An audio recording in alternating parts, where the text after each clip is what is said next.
So, it's been a life in the Philippines. Ayan guys, it's Saturday, September 23. Good morning lahat ng mga kasari. Good morning to all of you guys.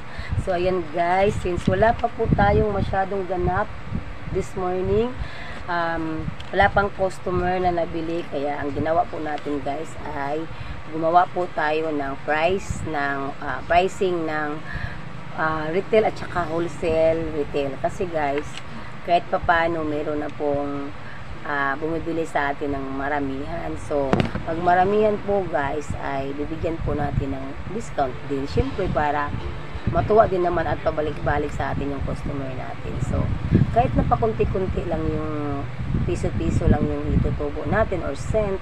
So, at least, okay lang po. Basta maramihan po yung bibili nila. So, ayan, ito po, example, nag-pricing po ako ng mga cans. Yung mga fast-moving lang po to guys. So, like yung mega sardines, actually guys, yung mega sardines is, ang puhunan nito ay nasa 22.50 cent na po. So, ang ginawa ko po siyang wholesale price. Kapag may bibili sa akin ng maramihan, ang aking price ay 23 pesos lang po ang per can ng aking mega. Pero kung ang retail ko dito sa tindahan, sa akin lang po to guys, ang retail ko po is 25 peso.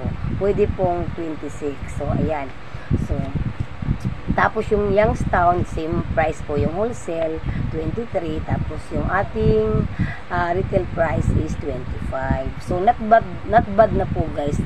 At least, yung bibili sa atin, makaka-discount pa po ng 2 pesos or 3 pesos, something like that.